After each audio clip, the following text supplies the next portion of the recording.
tó bá ti jẹ́ tiẹ̀ ní kó máa kọ́. Nǹkan ti ti dé alárànbá ìdá. Dákú mo máa ń bẹ̀. Lómi dáadáa. Ààrẹ mo dákú mo ń bẹ̀rẹ̀. Lómi dáadáa. Àjàní dákú mo máa ń bẹ̀. Lómi dáadáa. Àdìsá dákú mo ń bẹ̀rẹ̀. Lómi dáadáa. Olí màmá tó kó níta. Ìwọ ló ní màmá gbẹ́pọ̀n níta. Mo làbò sílẹ̀ o lè mọ́ mi lá. Ó gbọ́ mú sẹ́jú ṣe ló ń gé mi jẹ́. Èékánná ọwọ́ rẹ̀ ń ya mi lábẹ́. Mo ṣe lẹ́nu rẹ̀ nà àbí ara ẹ̀ gbá. Ó ṣòro láti fẹnu kò ọ́ lẹ́nu. Rẹ̀ ń bù fún ọ. Àlàní dákú mo ń bẹ̀. Lómi dáadáa. Àkànní dákú mo máa ń bẹ̀. Lómi dáadáa. Àrẹ̀mú dákú mo máa ń bẹ̀. Lómi dáadáa. Òun kò ti parí lórí. Lómi dáadáa. Okó kan kò lè mọ́ mi lẹ́nu. Lómi dáadáa. Àfọwọ́fà ti ṣe lò tún ṣe ṣiṣẹ́ dáadáa. Àjàní dákú mo máa ń bẹ̀. Lómi dáadáa. Àrẹ̀mú dákú mo máa ń bẹ̀. Lómi dáadáa. Ìwọ ló ní màmá dóko níta. Ìwọ ló ní màmá gbẹ́pọ̀n níta. Owó bí ṣòjòjò kí ni kí n ṣe o. Àrẹ̀mú dákú mo máa ń bẹ̀. Lómi dáadáa. Jẹ́ kí ó bá mi mọ̀. Àdìsá, jẹ́ kí ó bá mi mọ̀. Ó má jẹ́ rere ló kọ́ abẹ́rẹ́ o, jẹ́ kí ó bó mi mọ̀. Níní ọlá onípẹpẹ rẹ̀ sọnù. Jẹ́ kí ògbó mi ó mọ̀.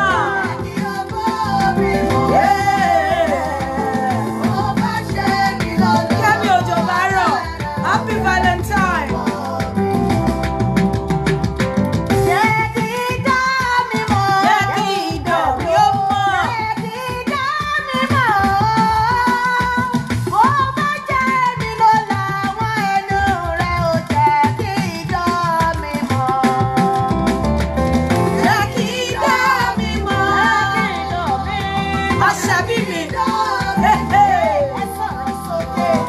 Ó bá jẹ́ mi ló làwọn ẹnu rẹ̀ ò jẹ́ kí ìdọ̀ mi.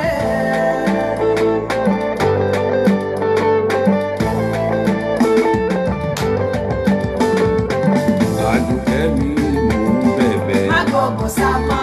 Aládùkẹ́ mi mò ń bẹ̀bẹ̀. Má gbọ́kọ̀ sá mọ́. Àwẹ̀rò mi Àwẹ̀rò? mò ń bẹ̀bẹ̀. Má gbọ́kọ̀ sá mọ́. Ó ti ń Mo ti gbogbo gbogbo sálẹ̀ mọ́ rò mí. Ọ̀rọ̀ ọkọ̀ tí kò mọ̀ sá. Àmọ́ lára nínú Bẹ́ẹ̀ náà lára ó sá. bí mo pé lówùrọ̀ wá wa ní ó ti bẹ́ẹ̀ ni ó. Bó bá dọ̀sán wa lórí fọ́ ẹ̀. Bí mo bèrè òkú lálẹ́ àná ti rẹ̀ ẹ́. Ṣé mi ò rí pé o ti ṣiṣẹ́ látòwúrọ̀? Òkò tí mo ní gbàgbé lé ń bẹ níta. Rábà yàmúyàmú ọmú ń bẹ lóde. Àwọn mú kó pọ̀ mọ́ olóhùn kan. Àwẹ̀lé mi mò ń bẹ̀bẹ̀. Aládùkẹ́ mi mò ń bẹ̀bẹ̀. Àánú rẹ̀ Àtàwọn ọmọ ló ṣe mí. Àdùkẹ́ mi mò wá bẹ̀bẹ̀ o. Jẹ́ kí ó kó mi mọ̀. Jẹ́ kí okú ọkọ rẹ̀ ó mọ̀. Jẹ́ kí ó kó mi Kò mọ̀. ní o jẹ́ kí okó baálé rẹ̀ ó mọ̀. Ó bá ṣe lónà òbò Lólóbò abẹ́rẹ́ abẹ́rẹ́ o. jẹ́ kí ó kó mi mọ̀. Jẹ́ kí okó mi mọ̀. Jẹ́ kí okó mi mọ̀. Jẹ́ kí okú ọkọ rẹ̀ mọ̀. Lólóbò abẹ́rẹ́ o. Lólóbò abẹ́rẹ́ o. Jẹ́ kí ẹnu mi mọ̀. Jẹ́ kí ẹnu ọkọ rẹ̀ ó mọ̀. Jẹ́ kí ẹnu mi mọ̀. Mo ní o jẹ́ kí ẹnu baálé rẹ̀ ó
là ń kérò ọ̀nà Olúyinká ti dé mo ti dé olóhùn àrò ẹlúlú fàjò ẹyẹrẹ lékeleke lékeleke tí mẹ́fún rẹ̀ tàjọdé o adé orí ọ̀kín kò máa jọ tẹyẹkẹyẹ Olúyinká ò ní ṣe bí bàbá ẹnìkan kan torí ají ṣe bí ará Ọ̀yọ́ là ń rí Ọ̀yọ́ kì í ṣe bí bàbá ẹnìkan kan o Olúyinká ò ní ṣe bí bàbá ẹnìkan kan ìbàrẹ̀ ni mo ṣe òòṣà òkè ọba tó dá oko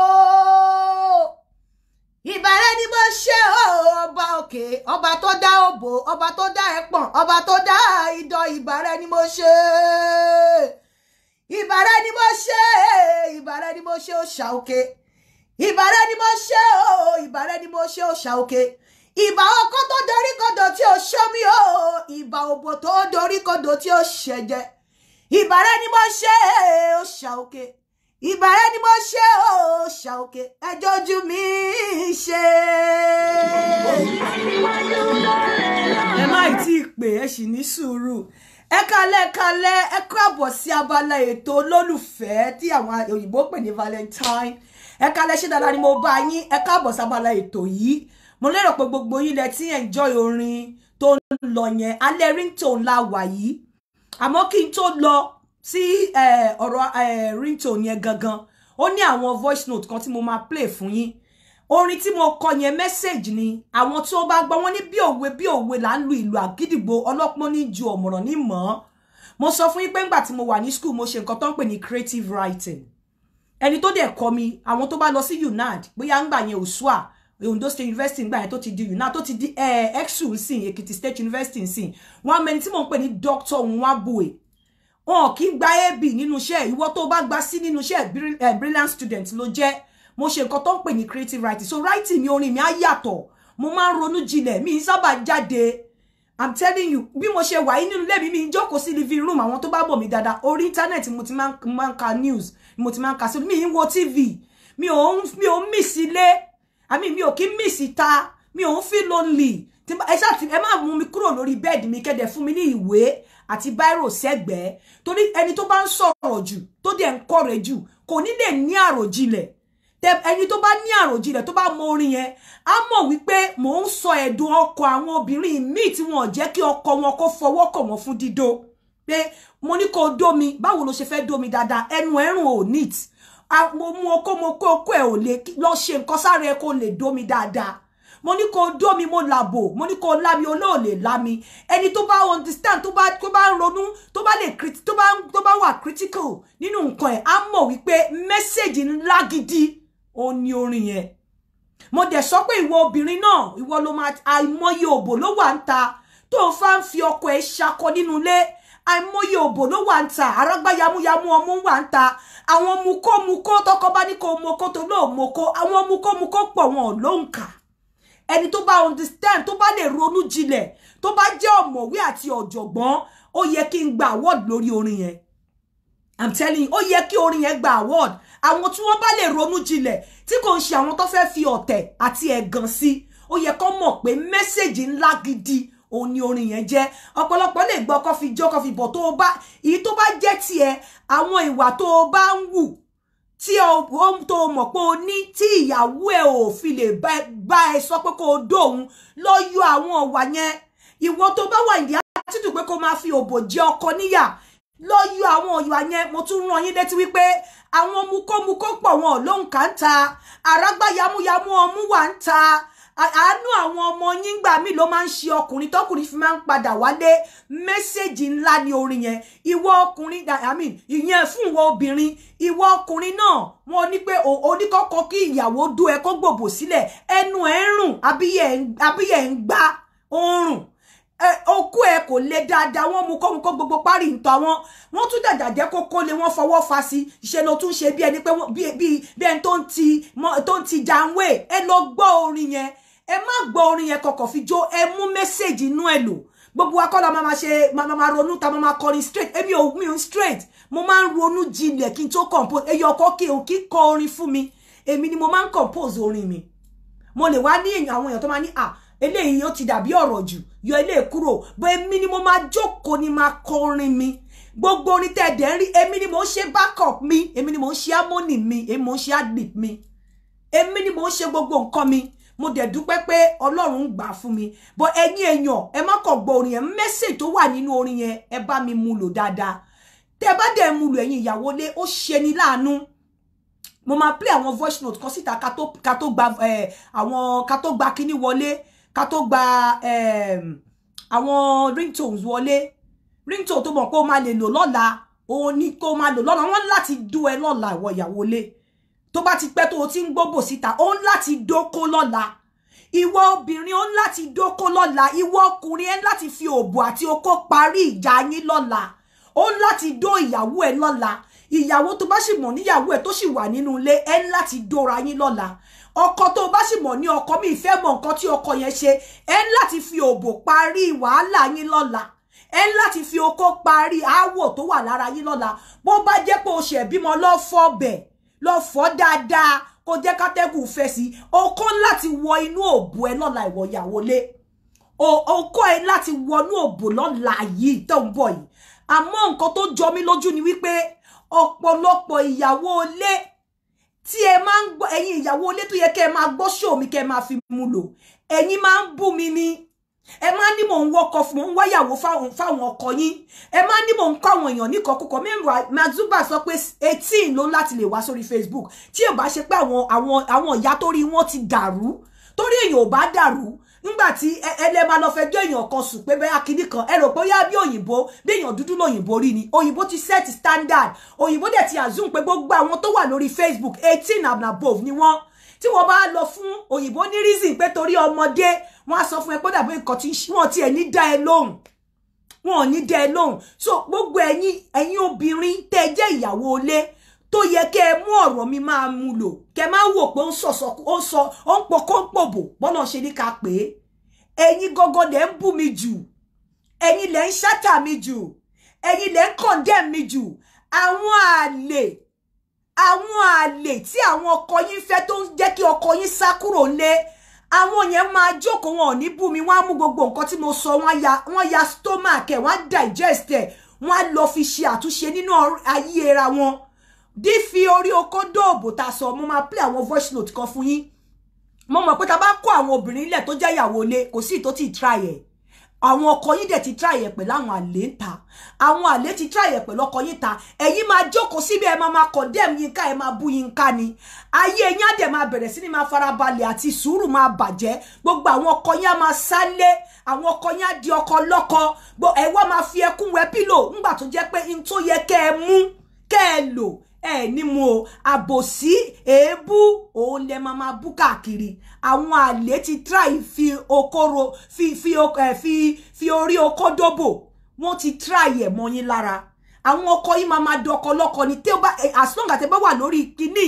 tó jẹ́ pé ẹ̀yin dẹ̀ lẹ ní ìdí ẹ̀ jù ẹ̀yin ló yẹ kẹ́ hold ẹ̀ jù láti fi hold inú ilé yín ṣùgbọ́n tó jẹ́ wípé èébú lẹ́yìn wá ń bú ẹ̀ ń rí Yínká tó ń kọ ayé níkọkúkọ ẹ̀ ń rí Yínká tó sọ̀sọ́kúsọ ẹ̀ ń rí Yínká tó ń wọ́kọ fún tó ń wáyàwó fáwọn àwọn ọkọ yín àmọ́ àwọn àlè rí Yínká tó ń jẹ́ káwọn máa gba ọkọ lọ́wọ́ yín àwọn single parent rí Yínká tó ń jẹ́ káwọn ní ibùjókòó àwọn single parent rí Yínká tó jẹ́ káwọn máa já ọkọ gbà lọ́wọ́ yín nítorí nǹkan tó yẹ kẹ́ ẹ gbájúmọ́ máa play àwọn voice note kan fún yín máa jẹ́ kẹ́ ẹ gbọ́ kẹ́ ẹ wò wípé ọ̀pọ̀lọpọ̀ ẹ̀yin ìyàwó ilé ẹ continue láti máa sọ pé Yínká kọ yín ní ìkọkúkọ ẹ continue láti máa sọ wípé Yínká jẹ́ kí wọ́n máa gbọ́kọ lọ́wọ́ yín kí àwọn àlè yẹn lè máa rí bùjókòó látara ọkọ yín káwọn àlè yẹn lè máa gba ọkọ yín lọ ẹ jẹ́ ká play voice note yìí kí gbogbo yín gbọ́ tẹ́ bá ti wá gbọ́ tán kẹ́ ẹ ṣẹ̀ṣẹ̀ wá ṣe ringtone a gbọ́dọ̀ má kọ́ra wa lẹ́kọ̀ọ́ a gbọ́dọ̀ má kọ́ra wa lẹ́kọ̀ọ́ a ń láti kọ́ra wa lẹ́kọ̀ọ́ láti kọ́ra wa lẹ́kọ̀ọ́ o jẹ́ n kọ́kọ́ bẹ̀rẹ̀ pẹ̀lẹ́lẹ̀. Ẹ kálẹ́ àti Yínká ẹ rọra mà ṣe dáadáa lẹ́wà Ọlọ́run á máa gbé yín lọ́wọ́ sókè. Pẹ̀lú àdúrà pàápàá ni. Gbogbo bí ẹ ti ń ṣe ọmọ aráyé ò ní kọ ohun yín Àǹtí Yínká ó ń di bí ẹlẹ́ẹ̀kẹta báyìí tí mo máa mẹ́sẹ̀jì yín tí mo rí wípé ẹ reply mi, ẹ ti ẹ gbọ́ voice note mi rárá.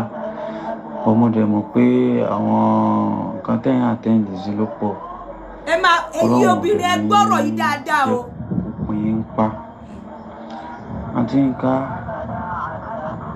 ẹ jọ̀ọ́ advice yìí ni mo need. Ẹ gbọ́ o, ẹ gbọ́ nǹkan tó need advice mi fún o. Torí mo ṣe wà yìí, ara ń kan mí. Ẹ má pè wọlé nísìnyí. Ẹ má pè mí nísìnyí. Ẹ jẹ́ ká gbọ́ ọ̀rọ̀ yìí. Ẹ jọ̀ọ́, ọ̀rọ̀ yìí ṣe pàtàkì, ẹ má fi ṣeré ẹ gbọ́. Ó lára ń kọ̀. I'm mad. Because àwọn èèyàn ti fẹ́ máa rí mi, wọ́n ti fẹ́ máa rí mi bí wèrè. Because I can't think straightforward. Ṣé ń gbọ́ o? I can't work diligently anymore. Even though me ṣiṣẹ́ under anybody. Because torí pẹ̀lú wípé mo ń run business mi fún ara mi. Èmi gan mọ̀ pé I'm running down. Ọlọ́run mo fi ṣe ẹlẹ́rìí. Because ìyàwó mi mo fẹ́ kọ́, mo dẹ̀ máa kọ́, and process tí mo fẹ́ gbé lọ ṣé ń gbọ́ ìyàwó mi mo fẹ́ kọ́, mo dẹ̀ máa kọ́. ó máa jẹ́ tó já sí wípé kò sí ẹbí mi kankan, not even my mother, tó já sí pé wọ́n máa lè jèrè ọ̀rọ̀ lára mi látara ìyàwó mi. Because gbogbo wọn pátápátá ni mo ti rojọ́ ẹ̀ fún. Àǹtí Yínká, lóòótọ́ I met my wife as a virgin. I met her as a virgin. But ẹ mọ̀ pé gẹ́gẹ́ bí wípé kíní ẹ máa kọ́yàn lórí pé this lady ó keep her something like this as pé normal pé okay o lady ó wà decent. Ẹ jẹ́ kí n put ẹ bẹ́ẹ̀. From there at least mo ṣáà máa nurture it to my own taste ni. Bọ̀ eléyìí ò fẹ́ gbà o. Ẹ ṣáà máa gbọ́ o. Ọmọ ẹyọ kan náà ló bí fún mi. Ọmọ ẹyọ kan péré ló bí fún mi, Àǹtí Yínká. Kó tó bí ọmọ yẹn náà, kódà mi ò mọ̀ pé ẹ̀ẹ̀kan tá a ṣe yẹn máa doyún. Ọjọ́ tí mo disvirgin bóyá ó true bí kò true, I don't even know. Ọjọ́ tó lóyún, mo lè sọ pé báyìí ni mo ṣe ṣe. Ó kàn pè mí pé òun lóyún ni. Now she's in my home, we are living together, and I really love her a lot. Àǹtí Yínká, ọ̀rọ̀ pọ̀ lórí ọ̀rọ̀ ìyàwó mi, but pertaining to sex, ibi tí mo lọ gan nìyẹn. mo ti ń torí pertaining to sex, ibi tí mo lọ gan nìyẹn. I'm dying right now. Orí mi yí. In tó tempt mi lálẹ́ yìí láti bá yín sọ̀rọ̀, òun ni wípé ní ìjẹta tí mo bá sọ ìgbà tí ìyàwó mi ti fún mi ní chance kí n ṣí lásọ ò báyìí, ẹ máa yanu láti láàrin mi àti Ọlọ́run tó dá mi, tó dá ìyàwó mi, tí n bá parọ́ mọ́lẹ̀ dá ẹ̀ ó kù mí orúkọ Ọlọ́run. Láti February 1st ni mo ti súnmọ́ ìyàwó mi last. February 1st ni ìyàwó mi ti àdẹ̀jọ́ ń gbénu ilé kan náà. Kò ṣe pé bóyá mo travel, àdẹ̀jọ́ ń gbénu ilé kan náà. Tí n bá sọ pé ó yá, ó máa sọ pé ìwọ tẹ nírònú rárá ni, ṣé nǹkan tó kùnú ayé ẹ nìyẹn, kíní kan. Màá wá bí pé tó kùnú ayé mi báwo, ṣé ìyà ń jẹ ni, ṣé o need owó mi fún ẹ, ṣé òrò ń jẹjẹ ni, you have your business tí mo establish fún ẹ, ó wà okay, ó fẹ́ okay, kí nìkan tó need. Wọ́n sọ fún ẹ pé òun ní lack anything, but ṣé ó jó oúnjẹ ni, kíní kan. Ní ìjẹta, I'm a Muslim. Mo ò lè gbààwẹ̀ because I had a sharp pain. Mo ní pain kan tí níbi abdomen mi báyìí. Pain yẹn ò lè jẹ́ kí n dúró. Kódà I don't even go to shop. Mi lè lọ síbi iṣẹ́ ní ìjẹta tí mo ń sọ yìí, Àǹtí Yínká, because I can't stand upright. And again, ó mọ̀ pé mi kì í ṣe ẹni tó máa ń kó obìnrin. ó mọ̀ pé mi ò like gbọ́ dáadáa o ẹ gbọ́ bí tí mo lọ gangan ẹ gbọ́ o. because mo jẹ́ kójú ẹ ṣí sí in tí mo lè máa pè ní secret which is my phone. Ó lè gba fóònù mi òun fẹ́ chat òun fẹ́ bá àwọn ọ̀rẹ́ òun sọ̀rọ̀ màá dẹ̀ fún fóònù mi kò dẹ̀ rí anything strange but mo ti pe ẹbí mi mo ti pe àwọn ẹbí ẹ̀ mo ti pe ìyá ẹ̀ but ó ti wá dàbí ìgbà pé kò lọ́rọ̀ gan ẹ ti gbọ́ this same man torí ẹ̀yin married women tẹ́ ń bú mi tẹ́ rò bẹ́ẹ̀ mi lẹ̀ ń ṣe ara yín lẹ̀ ń ṣe ẹ̀ ń farabalẹ̀ bá yí ara yín jẹ́ this same man tó ń sọ wípé òun bẹ ìyàwó òun orí òun ti fẹ́ yí ẹ wá gbọ́ nǹkan tó wá ń dún fún mi lẹ́yìn ètò kan tí mo ṣe ẹ wá gbọ́. Hello àǹtí Yínká ṣe wà dáadáa ọlọ́run á jẹ́ àmọ̀kún yín o kò ní jẹ́ kí ẹ ṣiṣẹ́ tí máa ń báyàn ọlọ́run ní jẹ́ kó dé báyìí o ọ̀pọ̀lọpọ̀ wa lẹ ti tún láyé ṣe. dáṣe máa tó bínú síyàwó ẹ̀ pọ́kọ̀ fún olóbò ni o ẹ máa gbọ́. káì ní tó jẹ́ kí n máa sọ nǹkan tí mò ń sọ fún yín láàárọ̀ yìí kì í ṣe pé bóyá nítorí pé mò ń ṣe pé bóyá kí àṣehàn àbí nǹkan náà kò ń ṣe àṣehàn kò rẹ̀ kí n ṣe àsọdùn ọ̀tọ̀ la ṣe hàn ọ̀tọ̀ la ṣe dùn. ẹ má pè wọlé sí i ẹ má pè mí síṣẹ́ mo máa block onítọ̀hún ẹ̀ kí n gbọ́ràn ni. mo speak in tongue láàárọ̀ yìí. ṣé ń gbọ́ pẹ̀lú àlè nìyẹn o. mo speak in tongue láàárọ̀ yìí o. kí dẹ̀ ló fà á ni wípé àtijọ́ tí mo ti fẹ́ ìyàwó mi due to pé ọlọ́run ní pé kí n keep ara mi fún obìnrin gan torí ẹ̀bùn tọ́lọ́run ní kó wá lára mi so máa ń gbéra mi sá fún obìnrin gan torí advice dáàdì mi.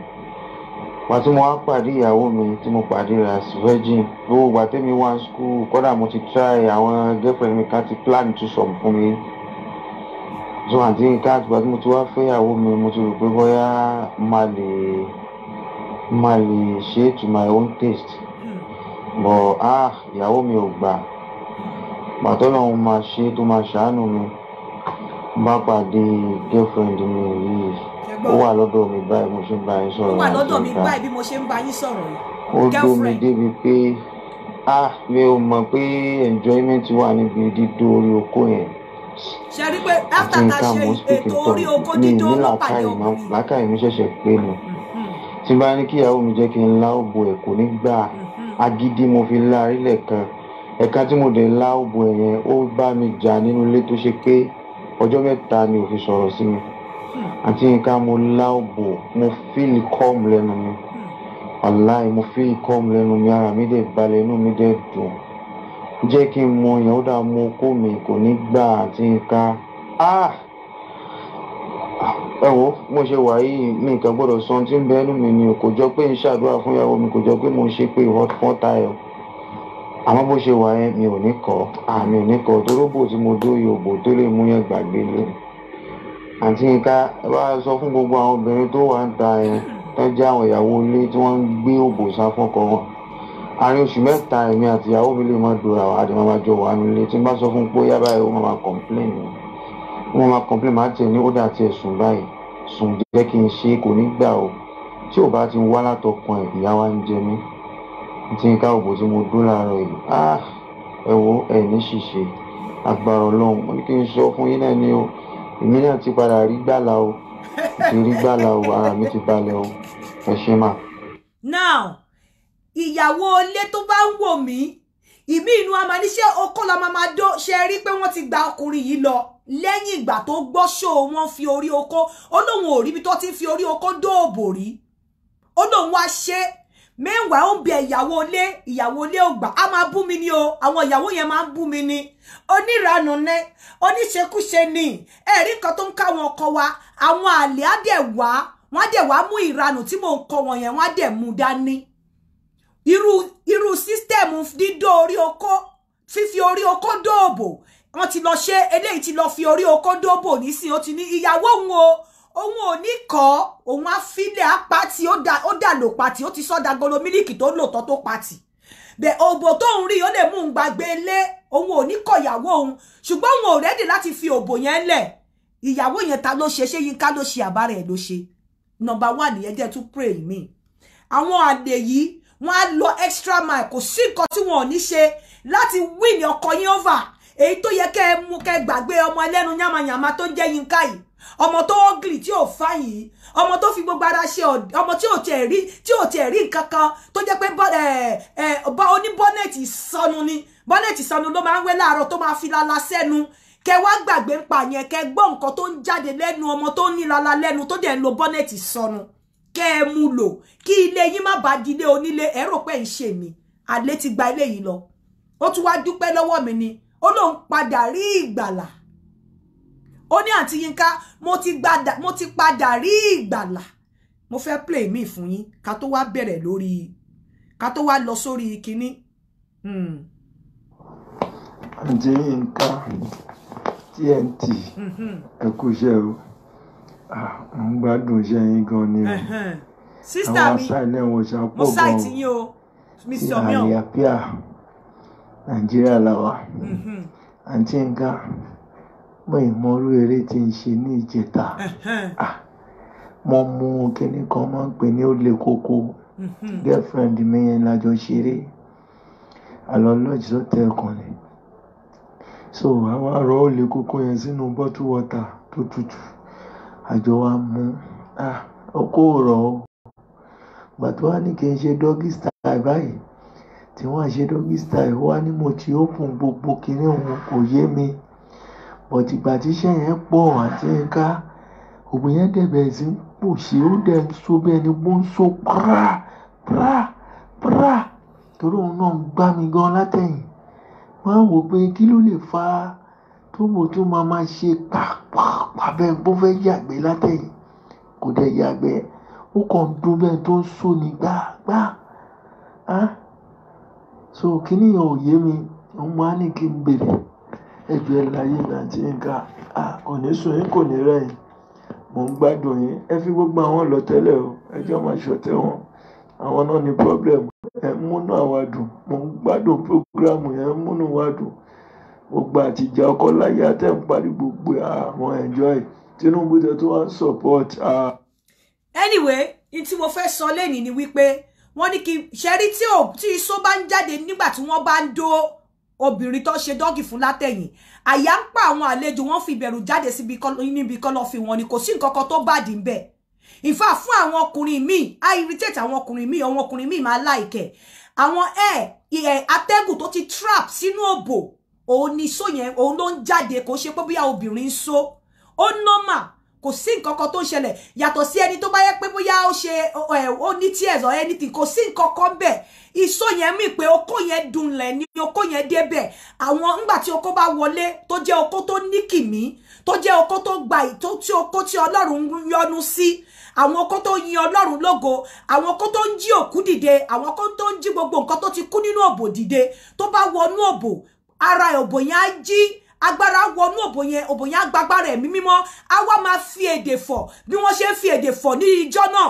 ní ọjọ́ Pentecost ní yàrá òkè okòbó ń fi èdè fọ̀ ní tí agbára ẹ̀mí mímọ́ bá wọnú òbò tó jẹ́ okó yẹn tó ti gba agbára ẹ̀mí mímọ́ tó bá wọnú òbò báyìí àwọn ẹ̀mí mímọ́ dẹ̀ wọnú òbò yẹn á bẹ̀rẹ̀ sí ní máa fa èdè fọ̀ á máa speak in tongue á yíwùn padà inú ẹ̀ ní pé ẹ̀rí pé iṣó mi àdáda ṣe pra ìmí àdáda lè pòpòpòpòpò ìmí àdáda ṣe púpúpú ó mì wípé oríṣiríṣi èdè oríṣiríṣi agbára ló wọnú bí agbára yẹn bá ṣe tó nínú òbò bẹ́ẹ̀ náà ló ṣe máa jáde bẹ́ẹ̀ náà ni àyà ṣe máa jáde so iye òun ṣe nǹkan tó dáa ó mì wípé okó yẹn dùn òbò yẹn ni ó mì wípé okó yẹn ní ìkìmí ó mì wípé okó yẹn débi tó yẹ kó dé agbára ti wọnú òbò yẹn ó mì wípé agbára ẹ̀mí mímọ́ tó wà nínú orí okó yẹn ó ti wọnú òbò so ó máa fi oríṣiríṣi èdè sọ̀rọ̀ jáde ni kò sí nǹkan kan bẹ́ẹ̀ kò sí nǹkan tó fi ń ṣèyàn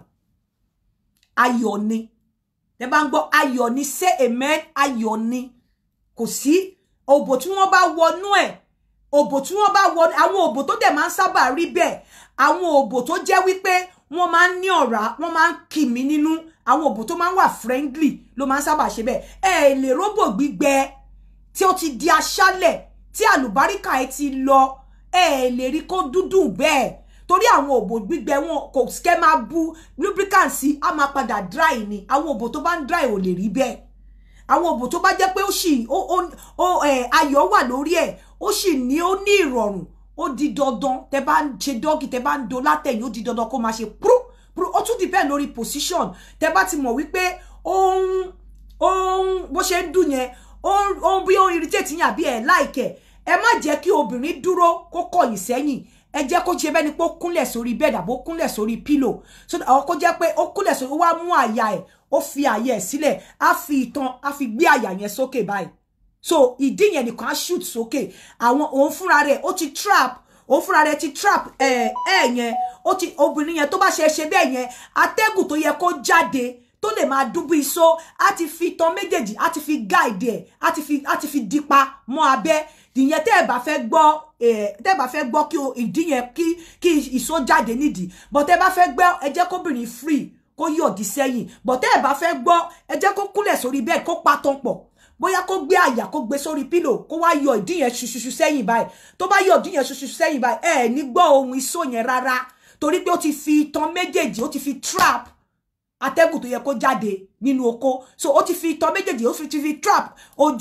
ojú òbò ẹ má gbàgbé kó ń ṣe ìdí ni iṣó yẹn ti ń jáde ojú òbò gangan ni iṣó ti ń jáde so tó bá ti fi ìtàn méjèèjì trap atẹ́gùn wọlé tí ìtàn méjèèjì ti trap òbò yẹn tó ti pa òbò sáàrin ìtàn méjèèjì atẹ́gùn yẹn máa wà trapped ni kò ní jáde bẹ́ẹ̀ tó bá dúró tó free tẹ́ bá ń do látẹ̀yìn atẹ́gùn á máa jáde so yẹn ò ṣe problem gbogbo ẹ̀yin ìyàwó ilé ẹ̀mí tẹ́ fi máa bú mi pé mò ń gba ọkọ mò ń jẹ́ káwọn ọkọ yín máa wò ta Ọlọ́run á túbọ̀ máa gbé fún yín ṣé ẹ ti rí wípé àwọn kan ń wo show yìí àwọn ọmọdé tí ojú wọn ti rí àwọn tó mọ iyì ọkọ àwọn tó mọ̀ pé kò sọ́kùnrin ń ta àwọn ọmọ tó mọ̀ wípé eré táwọn bá bá ọkùnrin ṣe àti iṣẹ́ ọwọ́ àwọn ó ṣeé ṣe kọ́kùnrin má wọlé mọ́ wọ́n á lo advantage ẹ̀ bọ̀ ẹ̀yin ìyàwó ilé tó jẹ́ wípé ẹ wà nídìí òro ẹ̀yin tó jẹ́ pé ẹ wà ní tó jẹ́ pé ẹ̀yin lẹ wà nídìí èso wá fẹ́ wá máa tún máa tọrọ òro jẹ nígbà tó bá ti gbọ́kọ mọ́ yín lọ́wọ́ ṣé ń tó ti lọ fi orí oko dó fùrù tó ti lọ fi orí oko dó òbò ẹ̀ sì ṣe feel wípé ó máa padà lọ́lé kò lè padà lọ́lé obìnrin yẹn máa bẹ̀rẹ̀ sí ní fi omi ojú ó máa fi nu pílò ni torí kò ní rójú ọkọ gbogbo ẹ̀bẹ̀ tí ọkùnrin ń bẹ̀ tẹ́lẹ̀ pé jọ̀ọ́ fún mi lóbòdó kò ní bẹ̀ mọ́ torí alternative ti wà ẹni tó máa rẹ̀ lẹ́kú ti wà ẹni tó máa fún lóbò nígbà tó tutù wà ó ti wà ẹni tó máa fún lóbò nígbà tó rú mú ó ti wà kò rán ẹ mọ́ ìwọ ìyàwó ṣe ti rí pé ńgbà tó kọ́kọ́ send message mi tó ní mi ò kà ọ̀tọ̀ ni bó ṣe ń dún ó lórí òun ti fẹ́ yí ó ní everything ti dàrú fóun nígbà tí ó dẹ̀ tún máa send message after tá ṣe forí oko dóbò ó ní àǹtí Yínká mo ti rí ìgbàlà ó dẹ̀ ti rí ìgbàlà ló sọ yẹn ìgbàlà tó rí yẹn ẹkún ẹlòmíì ni ẹkún ta ni ẹkún ìyàwó tó wà nílé ó ní ìgbàlà tó ń rí anyway jẹ́ ká lọ sórí show ẹni ẹ má gbàgbé gbogbo ẹ̀yin tẹ́ bá fẹ́ kókó yín tóbi gbogbo ẹ̀yin tẹ́ bá fẹ́ kí tẹ́ bá fẹ́ kókó yín tóbi gbogbo ẹ̀yin tẹ́ bá fẹ́ kí òbò yín kó fún ẹ pè Royal Skincare sí orí ẹ má pè wọn WhatsApp ní sórí 09037777435 09037777435 máa ṣe global money transfer later ẹ jẹ́ ká lọ sí orí ètò ìní Alẹ Ringtone la wà ẹ tó bá tí ringtone ẹ bá nice jù á gba gift ẹ jọ̀ọ́ torí Ọlọ́run àtọkùnrin àtobìnrin ẹ láti dóra yín lọ́la èèyàn kan sọ pé I must fuck tonight well tó ọkọ ẹ bá wà lé kò sí nǹkan tó ní kẹ́ máa bẹ̀rẹ̀ láti alẹ́ yìí ẹ láti dó ara yín ní ọ̀la Valentine gbogbo ìwà tó bá wà láàrin yín gbogbo ìjà tó bá wà láàrin yín gbogbo aṣọ tó bá wà láàrin yín ní ìwọ̀n ìgbà tẹ́ ṣe fẹ́ máa mọra yín bí ọkọ àti ìyàwó dídó láti ṣẹlẹ̀ lọ́la ẹ láti dóra yín lọ́la àfi tẹ́ bá ti sọ wípé ẹ fẹ́ra yín mọ́ bọ̀ nǹkan tó bá ti lè mú yín pé ẹ kàn ń jà ni ẹ sì fẹ́ fẹ́ra yín bí ọkọ àti ìyàwó ọkùnrin láti dóra yín lọ́la ẹ̀dẹ̀ láti obìnrin ẹ̀dá láti fún ọkọ yín lóbòdó lọ́la ìwọ ọkùnrin náà láti dó ìyàwó ẹ̀ lọ́la bó tiẹ̀ jẹ́ nǹkan ó ń láti dó lọ́la dandan lówó orí the number to call fún Alẹ Ringtone mi tí ní sọ gift mo máa fún ẹni tó bá ní best ringtone àwọn èèyàn obìnrin ni Alẹ Ringtone wà fún ẹ̀yin lẹ máa decide ẹni tó ní best ringtone Alẹ Ringtone la wà yìí the number to call is +44 7404 851-234 tọkùnrin náà bá dára ẹ̀ lójú pẹ̀lú ringtone mind +44 7404 851-234 +44 7404 851-234 àti ṣẹ́rí bọ̀ láti rán wa létí irú àwọn ringtone tó lè jáde lọ́la irú àwọn ringtone tó mọ̀ pé o lè sọ fọ́kùnrin tó lè jẹ́ kókó ẹ̀ lè kórí ẹ̀ dàrú láti fẹ́ dó ẹ dáadáa òun la ṣe gbé ètò yìí wá alẹ́ ringtone la wà yìí a night before Valentine's Day so òun la fẹ́ ṣiṣẹ́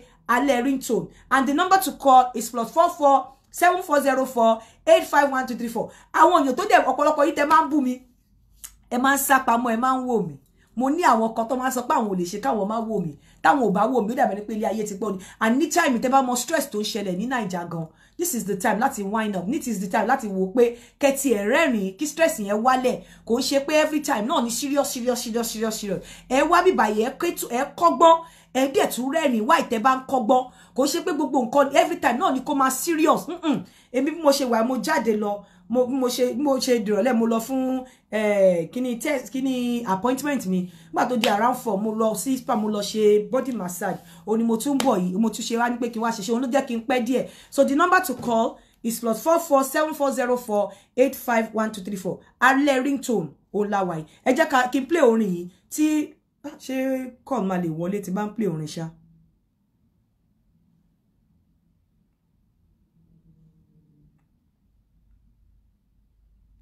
àwọn ringtone tí mo fẹ́ máa gbọ́ ẹjọ́ mi ò fẹ́ gbọ́ hush give it to me mi fẹ́ gbọ́ èdè ìlú ẹni kó fi ṣe ringtone fún mi èdè Yorùbá àbí pé kó máa pe òbò kó máa pe okó ni mo fẹ́ èmi ò fẹ́ àwọn ringtone tí ò kí ń jẹ́ kókó le àwọn ringtone tó rí jó tí mo jó nínú orin yẹn ni mi ti ẹ fẹ́ jọ ma ẹlòmí á fi mí ṣe soapy ẹlòmí á fi mí wine ẹlòmí á fi mí masturbate dọ́tọ̀ mo mọ̀mọ̀ jó ni mo tó bá jẹ́ pé kò ṣe pé bí amukọ̀ tí ẹ̀rọ tọ́lọ́ mo bá jó kó tún bàjì jù yẹn lọ ìjọ tí mo jó ń bẹ̀ kẹ́ máa gbọ́ ẹlòmí á mú mi báyìí á máa fi mí ṣe pé kíní ni.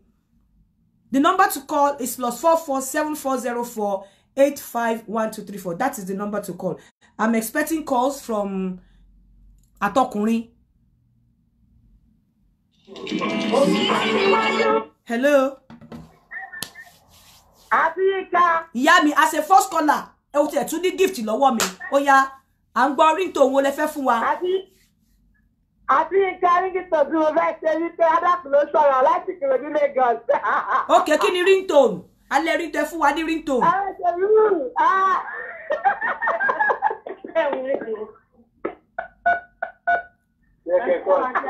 Hello.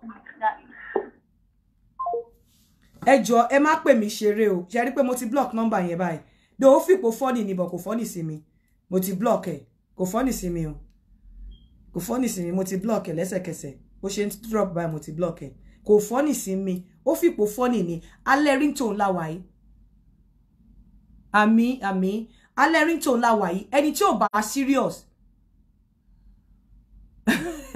Adéyẹmọ Ayọ̀mídé you are not serious ẹni tí ò bá serious ẹ jọ̀ọ́ ẹ má pè wọlé alẹ́ ringtone la wà yìí and the number to call is +44 7404 851-234 kò yọ ọkùnrin náà lẹ o.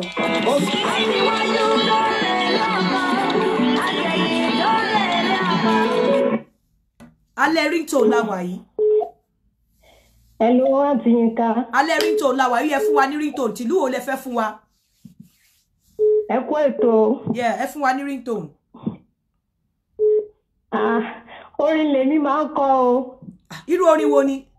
Ringtone la fẹ́. Mo máa dárúkọ ẹ̀ máa ní tó bá jẹ́ Adéwálé máa ní Adéwálé o máa dọ́gbọ́ mi lọ. Ẹ lè máa kọ yẹn irọ́ ní ẹ lè gọ yẹn lórí tó bá ń do yín lọ́wọ́ ẹ lè rántí kọ yẹn ẹ fún wa ní ringtone bó ṣe máa ń ké tó bá ń do ẹ lọ́wọ́. Orin lèmi máa ń kọ Aunty Yinka mi ò lè parọ́ fún yín. Okay, ó dá kọrin náà. Ó yá kọrin náà fún wa. Kofi no wá fi hello fi attitude sí bẹ́ẹ̀ ni pé wọ́n ń do ẹ lọ́wọ́ bó ṣe máa ń kọ́ tó bá ń do ẹ lọ́wọ́ ni kò kọ́. Tí wọ́n bá ń dó mi lọ́wọ́ tí wọ́n bá ń fi orí oko tó máa fi ń dó orí òbò mi bó ṣe máa ń kọ́ ni màá ní màá ní kó dó mi dáadáa mi tiẹ̀ ní mọ̀gbà tí orin yẹn fi máa bọ́ pẹ̀lú mi. Ó yá kọ́. wọ́n máa pé Adéwálé o máa dọ́bọ̀ mi lọ Adéwálé o máa dọ́bọ̀ mi lọ ọkọ rẹ̀ máa ń dùn mọ́bò mi o Adéwálé o máa dọ́bọ̀ mi lọ orí yẹn ni mo máa kọ́kọ́. àwọn èèyàn ò gbà wọlé. Hello. Hello. Kálẹ̀ o láti Nàìjíríà. Yẹ kí lẹ fẹ́ sọ fún wa, ṣé fẹ́ fún wa ní ringtone ni? Bẹ́ẹ̀ni sá. Okay, yẹ fún wa.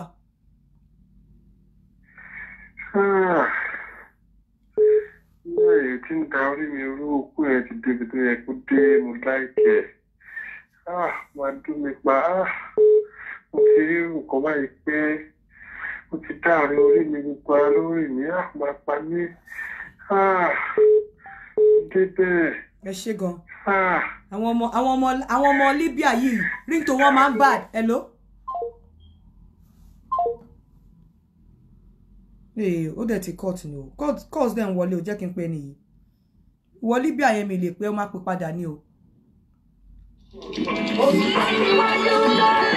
Hello. Hello, Aunty Yinka ẹ kálẹ́ o. Ṣé yín fẹ́ fún wa ní ringtone ni? Hello. Nǹkan tí mo kàn fẹ́ sọ ni pé mo ní rígìtò ìyàwó mi, mo dẹ̀ mọ̀ bó ṣe ń ṣe, mí náà dẹ̀ ní rígìtò. Okay, ẹ̀yin méjèèjì ó yá, ṣé ìyàwó yín wà ń bẹ̀ yẹn? Ìyàwó mi ò sí ní báyìí. Okay, ọlá mo kàn ní kí n pẹ́ ọlá máa sọ rígìtò yẹn mi fẹ́ gbé jáde báyìí káwọn èèyàn má lọ trap. Ní ẹ̀ ń sọ yìí, a ní kẹ́ sọ ringtone fún wa ní ọ̀la, ṣé mi máa wá ṣètò lọ́la ni? Hello?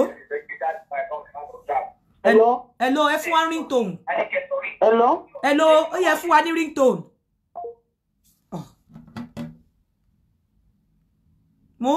Mo ti gbé ìyá Libya. Hello?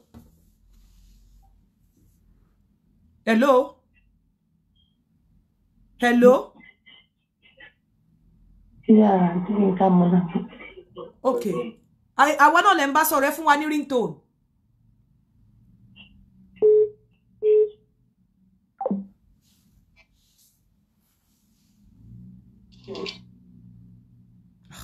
Kí ló ṣẹlẹ̀? Ṣé ó dà pé calls yẹn ń já mọ́ra wọn ni kò yé mi o, ẹ gbà mí o.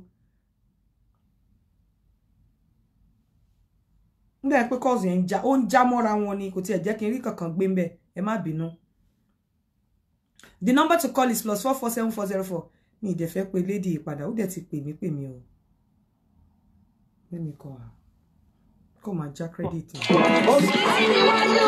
Hello.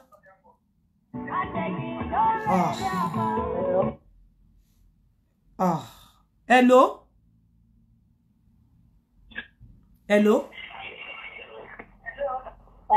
Hello, yẹ fún wa ní ringtone.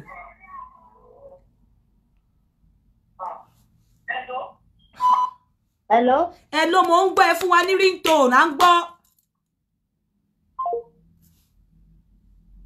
Hello, ẹ kálẹ́ mà. Ẹ kálẹ́ o, ó ṣe wá dọ́kùnrin, calls yẹn kàn ń já mọ́ra wọn ni. À ń gbọ́ yín, ẹ fún wa ní ringtone. Àwọn calls yẹn kàn, ẹ̀yin ọkùnrin ẹ má ì tí pè, ẹ fà àwọn obìnrin lẹ́jọ́, ẹ jẹ́ káwọn obìnrin pè, please. Hello. Hello, sir. Hello, mo fẹ́ fún ilé rígìtò náà ọmọ Spanish yẹn, America mo ti ń pè. Okay, ẹ fún wa. Yeah, ọmọ Spanish á ní papi, eat my pizza, papi, fuck me, papi, thank you, papi, eat my pussy, papi. Oh boy, ẹ ṣé gan sir. Hello. Ó yá ẹ fún wa ní ringtone. Ẹ pa rédíò yín, ẹ pa nǹkan tẹ́ fi ń sọ̀rọ̀. Ẹ lè gbọ́ kẹ́ máa sọ kẹ́ dẹ̀ máa gbọ́ at the same time. Ẹ pa nǹkan tẹ́ fi ń sọ̀rọ̀ jàre. Àríkọ̀ kọ̀kọ̀ gbé látẹ̀ nǹkan. Hello. Ẹ kálẹ́ mà. Ẹ kálẹ́ o. A fẹ́ give ringtone ni mà. Ẹ fún wa o. Lédè Lúwa ni o. Okay. Ẹni ká sọ lédè Lúwa. Èdè Lúwo lẹ̀yin fẹ́ sọ. Ọ̀wọ̀ l'Ondo State ni mà. Okay, à ń gbọ́. Yà iná bọ́sẹ̀ mi sókè. Gbàgbó ẹ sókè. Ṣé títí rẹ̀ kó? ṣebí tí ra fọ ọ̀nà mo palẹ̀ ya iná ó yàn mí lọ jẹ́ kí mo bò á máa gbogbo ẹ̀ ya iná mo tẹ̀mí náà mo kúrò ya iná mo tẹ̀mí sọ̀kan ya gbàgbọ́ ẹ̀ sókè ó yà mí lọ ó yà ẹ̀ gbé sí bẹ́ẹ̀ ni ó yàn mí lọ dàjẹ́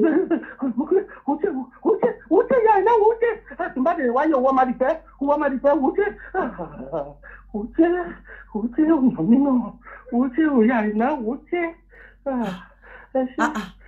ẹ tún bá wa tún sọ náà ẹ tún bá wa tún sọ. yà iná gbàgbọ́ ẹ sókè ṣe bí tara ẹ̀kọ́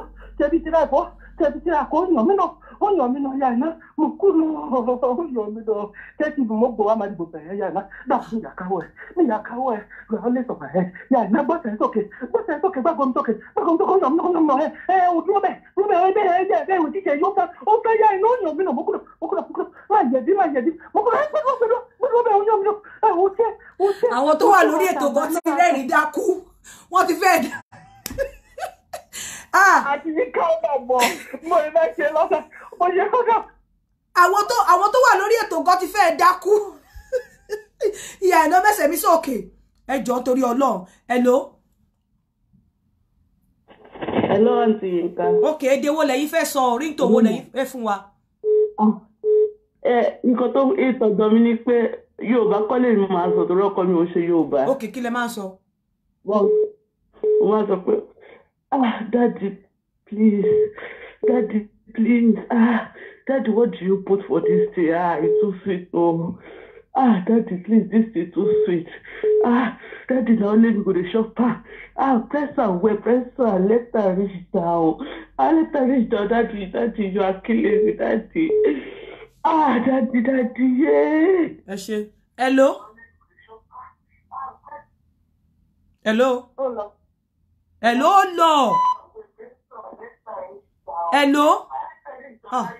Irú àwọn ìyára Libya wò lélẹ̀. Hello?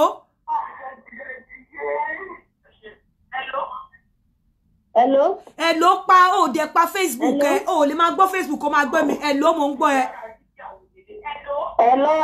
Hello yes. Hello? Mi ní gbé call yẹn mọ́. Ó tọ Facebook lé ó tún fẹ́ máa gbọ́. Hello jàre. Kalẹ̀ ẹ ṣé jàre. Ringtone ìlú wo lẹ́yìn fẹ́ fún wa? Ringtone tó tọ́ ni a fọ́ o. Ringing to me, my love. Hey, I'm enjoying it. Fẹ́ gbogbo yẹn ó dùn. Hello? Èwo lẹ́yìn. Ẹ parí ẹ pa ẹ lè máa gbọ́ méjèèjì ẹ pa nǹkan tẹ́ fi ń gbọ́rọ̀. Ẹ pa kíni ìfẹ́ nǹkan yín. Irú àwọn èèyàn wo lélẹ́yìn nítorí Ọlọ́run.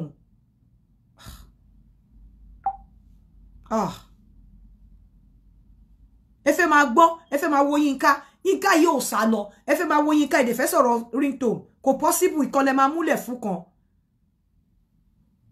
The number to call is +447404851234. Ẹ ti jẹ́ kí ó kàn jápọ̀ ni. Ẹ dẹ̀ jẹ́ ká gbádùn ẹ̀. Hello?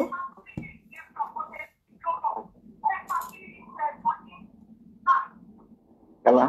A ní kẹ́ pa nǹkan tẹ́ ń wò. Ẹ lè máa wo nǹkan kẹ́ tún fẹ́ máa sọ̀rọ̀. Hello? Ní tẹ̀ ní dá ẹ lóhùn. Hello? Ẹ kalẹ̀ mà. Àṣẹ ń gbọ́ ni. Ẹ kalẹ̀ o. Ẹ kalẹ̀. Hello yes, à ń gbọ́ ringtone ni. Ẹ kalẹ̀. Yes ma, ringtone mi ni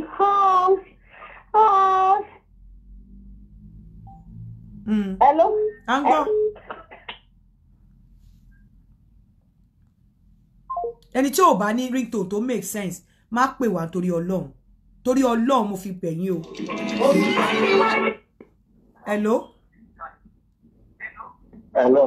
Ẹ jọ̀ọ́ nítorí Ọlọ́run ṣé ẹ lè pa Facebook yín, ẹ lè pa nǹkan tẹ́ fi ń wo let me block him. That's not disturb me.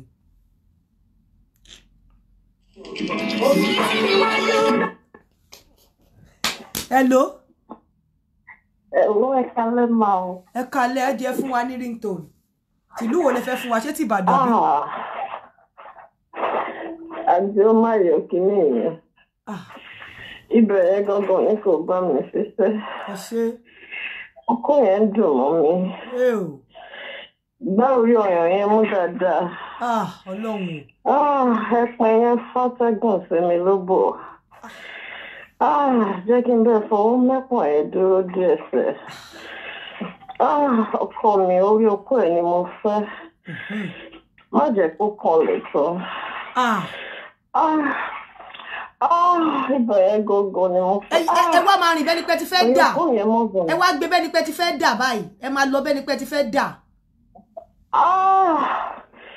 Jẹ́ kókó yẹn kan bẹ̀ yẹn tán. Jẹ́ kí n bẹ fẹ́ òbò yẹn dáadáa. Jọ̀wọ́ ìmọ̀ bẹ́ẹ̀ gan.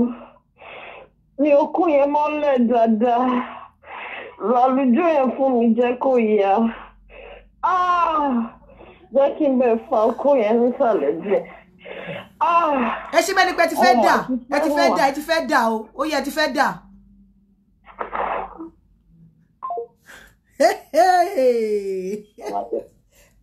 Hello. Yes. Ẹ káalẹ́ ma. À ń gbọ́ yín. Ẹ káalẹ́ ma. À ń gbọ́ yín ẹ fún wa rí. Ya, rédíò tó tèmi. Abẹ́òkúta, Ògùn State wa mi sọ. Okay. Wọ́n ní yé ìyàwó mi, ó fẹ́ ṣe mí léṣe, ó fẹ́ ṣe mí léṣe. Báwo ló ṣe kú ló dé? Gbédí ẹ̀ sókè, gbẹ́sẹ̀ sókè, gbówọ́ sókè. Eléyìí ga o. Kí ló dé? Tẹ́ bá ń dóyàn, tẹ́ bá ń sọ bẹ́ẹ̀ gan, ògùn ẹ máa rọ ni. Hello.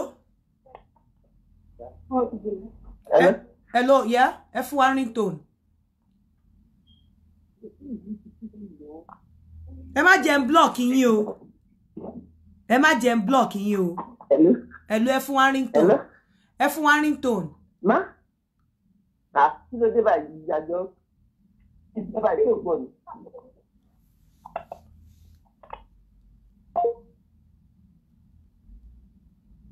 The number to call is +44 7404 8512. Ẹni bí kò ṣe ń jápọ̀. Kéèyàn kan máa ẹni tó bá ti ṣe rìndìnrìndìn máa dà sọ́nù ni.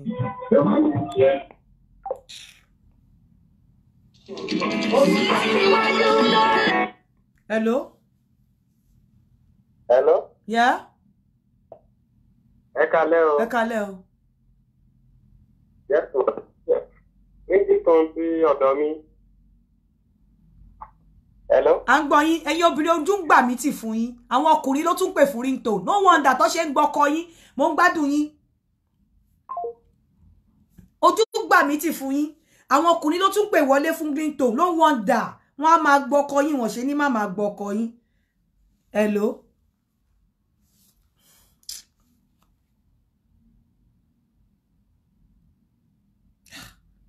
I don't understand this. The number to call is +44. Ẹ má bínú gbogbo ẹ̀yin tí mo block tí mo rí pé ń padà ńbọ̀. Ẹ má mú mi ṣeré. Mi gba èmi ò mo sọ fún yín pé mi ò.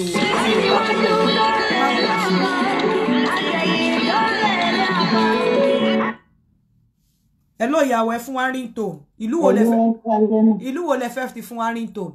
Ọmọ ìlú wo? Ọmọ Èkó làwà. Ó yẹ fún wa ní ringtone. Tọ́ba ńlá mi lọ́wọ́, mo máa sọ pé idán mi ló gbé láhàánú yìí. Idán mi ló gbé láhàánú yìí. Yá táwọn ẹ̀bọ̀ jẹ́ káwọn yẹn lọlẹ̀.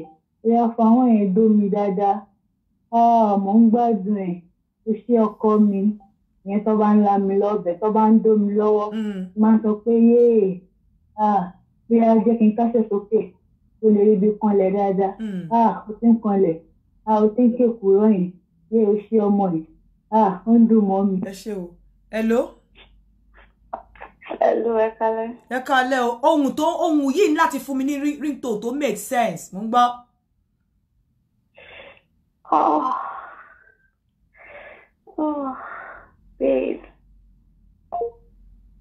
Babe. Ó dẹ̀ cut. Ṣé nọ́mbà ṣé Accra tó pè wọlé ló cut ringtone wa ni. Hello? Hello?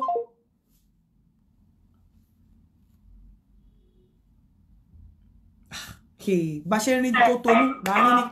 Hello? Hello? Hello, ẹ fún wa ní ringtone ní èdè Kotonu.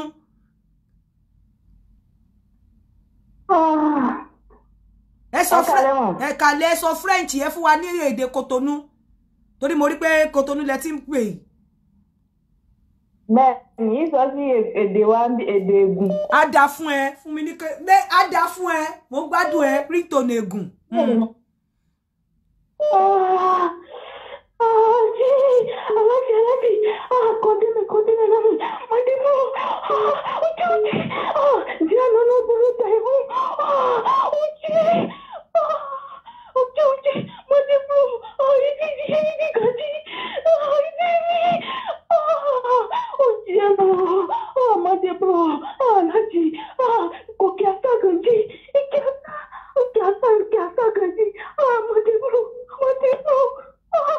Mọ nǹkan ẹ má jẹ́ kéde yẹn ẹ má jẹ́ kó tirin jù ẹ jẹ́ ká gbọ́ Ègùn yẹn dáadáa kégùn yẹn jáde ẹ jẹ́ kí èdè Ègùn yẹn jáde ká gbọ́ dáadáa ẹ má jẹ́ ó tirin jù ẹ jẹ́ kí Ègùn yẹn jáde.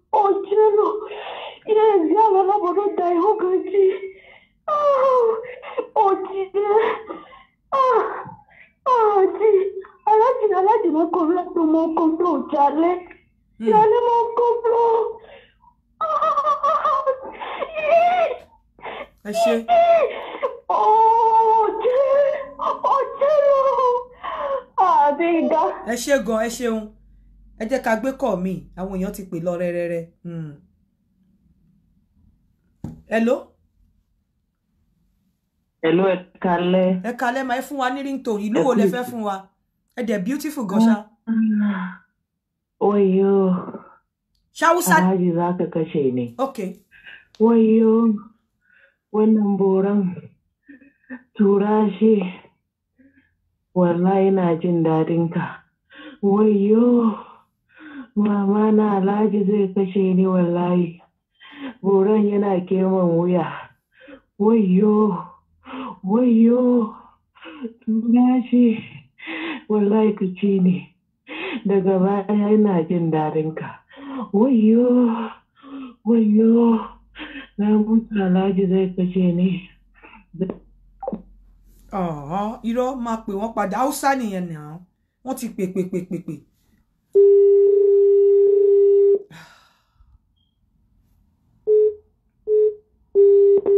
Hello?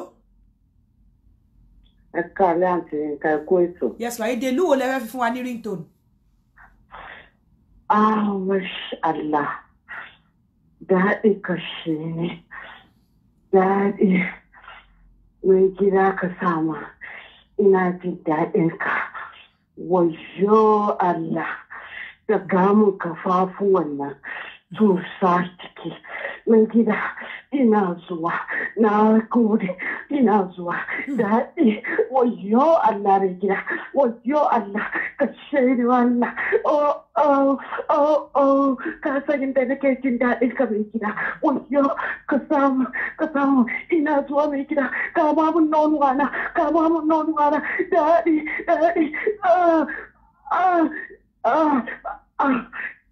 Na gode mai gida na. Ẹ ṣé máa pè yín padà èmi gbádùn Haúsá yẹn ẹ jẹ́ àtúgbé kọ́ mi Alẹ Ringtone la wà ẹ láti dóra yín lọ́la. Hello máa block ẹ má máa bá mi ṣerú àwọn eré bẹ́ẹ̀ yẹn ẹ má máa bá mi ṣerú àwọn eré bẹ́ẹ̀ yẹn mo ti sọ fún yín. Hello.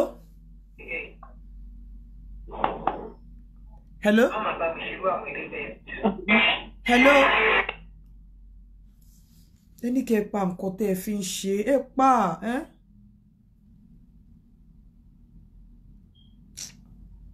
nǹkan tẹ́ fi ń pè ẹ pa nǹkan tẹ́ fi ń gbọ́ tẹ́ bá fẹ́ pè just simple instruction ẹ lè gbọ́ kẹ́ máa pè.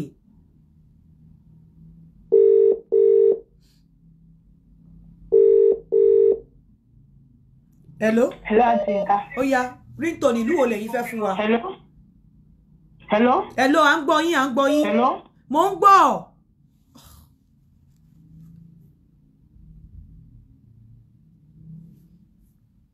Àwọn ìlú bíi Libya, bíi àwọn ìlú Àràbù yẹn wàhálà ni. Wọ́n dẹ̀ máa ń pè gan.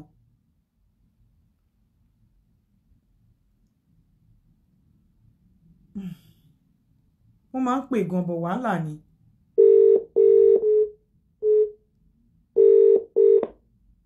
Hello?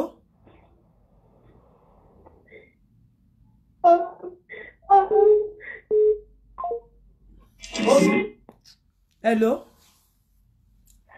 Hello, àti Nka ẹ káalẹ́. Ẹ káalẹ́ ringtone ìlú wo lẹ fẹ́ fún wa jàre? Kaduna. Kaduna, okay. Ẹ kàrámọ̀ ẹ o. À ń gbọ́. Wayo TJ baby. Oh TJ baby, na daddy buranka. Oh TJ baby. Oh TJ baby. Wayo la na TJ. Na daddy buranka. Kasa hanguna. Oh kasa hanguna. Na dara kapana. Oh na dara kapana yowa. Kasa yowa TJ. Kapana. Oh my God. Oh TJ. Oh, TJ baby, why you hollana? Why you daddy, TJ, and I did daddy Buranka, wallahi, I did daddy Buranka. Ẹ̀yin Yorùbá, rí tó Yorùbá tó jù àfi lady woman tó kọ́kọ́ pè yín àti àwọn Ìbàdàn yẹn. Ìyá Àìná. Daddy Buranka, wallahi, Allah, TJ. Ẹ ṣé. Àti rí kankan àrí àwọn tá rí àwọn ìyá Àìná yẹn dùn àti woman the other woman tó pè wọlé lẹ́ǹkan àwọn Haúsá ló ti ń gba kinní báyìí o. Hello.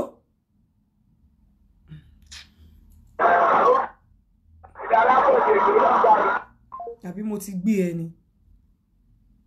Hello. Libya ò lọ ni kò lọ ni. Libya ò lọ ni ẹ má bínú kò lọ ni. Hello. Hello mo. Ó yá ẹ fún wa. Nítorí ìlú wo lẹ fẹ́ fún wa?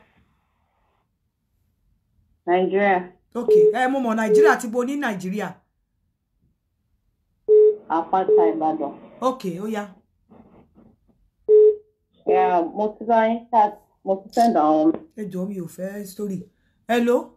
Àti Nka, èmi ni mo ṣe ọ̀wọ̀ tí mo ṣe ìyá Àìná o, ẹ ti ń pe wúmà ọkùnrin ni mí o, mo dẹ̀ mọ̀ pé ní nọ́mbà mi o, ọkùnrin ni mí o. Ọkùnrin ló ṣe ìyá Àìná. Èmi ó ṣe o, èmi ni mo ṣe o, tàbá fẹ́ kí tútù ṣe, màá tútù ṣe o. Ẹ má wọrí, màá pè yín padà, mo ní nọ́mbà yín lọ́wọ́. Hello.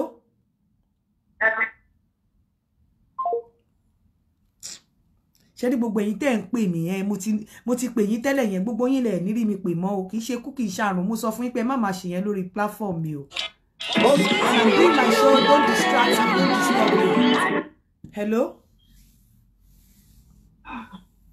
Hello. Hello ya. Wallahi mai gida ka ci ne. Ṣáwúsá nìkan ló wà lórí show yìí. Yana man dadi. Wallahi I love you mai gida. Wallahi ina son ka. Ina son dadin. Yana man dadi goranka. Wallahi ka ci ne. Ṣáwúsá nìkan ló wà bí ni. Lura. Inna ka sa ka tura hangu din nan. Wayo, rin tura maka duwa wuna. Wayo Alhaji. Wayo mai gida. Ka tura. Yayi, na mutu. Yayi, ina zuwa mai gida. Wọ́n ti come nìyẹn o. Ẹ ṣé wọ́n ti sọ pé ina zuwa wọ́n ti fẹ́ come nìyẹn. Hello. Hello. Yeah. Kalema. Ẹ kálẹ́ tẹ́ bá ti ń pè ẹ máa pa nǹkan tẹ́ fi. Ó yá ìwúlú wo lẹ fẹ́ sọ? Yorùbá ni. Ó yá ẹ sọ Yorùbá à ń gbọ́ yín. Àti nǹkan. Oh God, ọlọ́pàá máa kọ́ everybody torí kò sóko tí mo fẹ́ dé lọ́la kò sí wèrè. Ẹ fún wa ní ringtone. Tó bá jẹ́ pé okay mọ̀. Ṣẹ́rí tó bá ti fi wá. Tó bá ti fi sí tó ti ń di pé ó ti ń wọra. Akọ̀yìn Hamad tó tún ti dé. Hamad rèé o.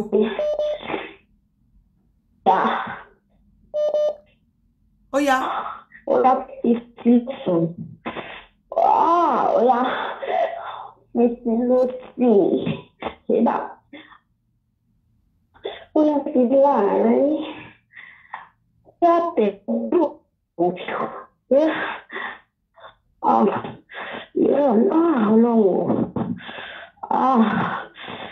Ọlọ́run tó dóko. Ojobo ibare o ya isi lọ́tún isi lọ́sí oya tẹ́lò Hamad ma kú sí ilé ìrìnṣẹ́ ma kú sí ẹ̀rọ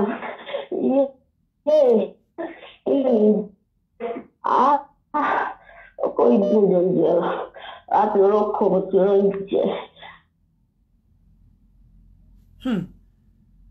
Hello? Hello? Hello, à ń gbádùn yín.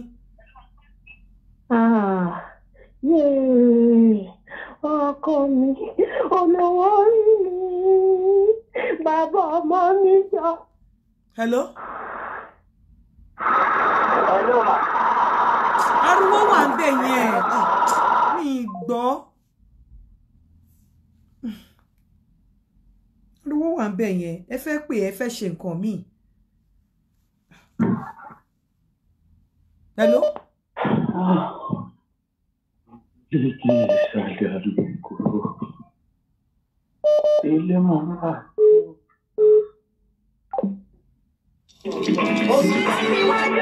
Hello? Hello, ẹ káalẹ́ o. Ẹ káalẹ́ mà. Yes. So, ọ̀rọ̀ tá à ń sọ lọ ringtone tèmi Yorùbá ni mo fẹ́ fi sọ mà. Okay, ó yá. À ń gbọ́ yín. Orí ọyàn mi ṣe. Orí ọyàn mi ṣe. Ọ̀dọ́ mi. Yeah. You're fucking good. You're fucking me good. Mommy, yeah.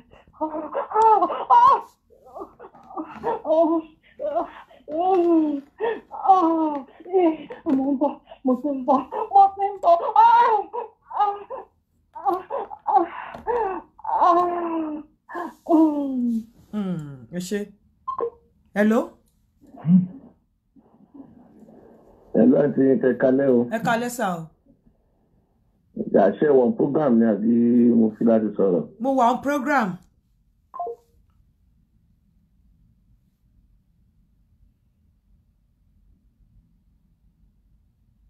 Èèyàn kan ní I fear Hausa women o. Hello? Ẹ káalẹ́ o, ẹ sọ̀rọ̀ sókè o. Ẹ káalẹ́ ọ̀sìnká. À ń gbọ́ yín, ẹ fún wa ní ringtone.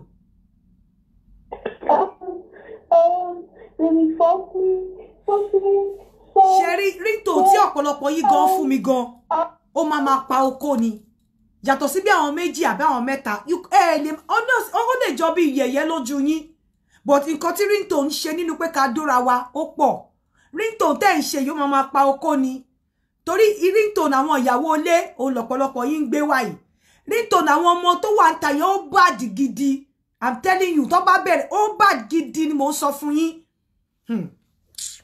Ringtone tẹ́ ń fún mi ó máa pa oko ni, kò ní jẹ́ kọ́kùnrin lè ṣiṣẹ́ dáadáa. Tó kù ẹ̀ bá ti le tẹ́lẹ̀ gan, àwọn ringtone á jẹ́ kókó ẹ̀ lọlẹ̀. Àwọn ringtone bí ringtone arìndì. Yàtọ̀ sí àwọn Haúsá yẹn àti àwọn bí èèyàn bí méjì kan, gbogbo àwọn yìí tó kù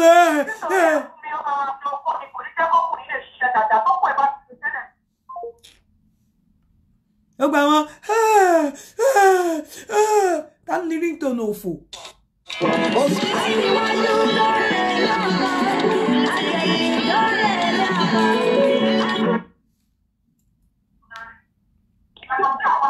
Hello, Auntie. Kí ló dé tẹ́ ń pè mí lórí fídíò tẹ́lẹ̀? Báwo lẹ ṣe mọ̀ pé máa pick fídíò kọ yín?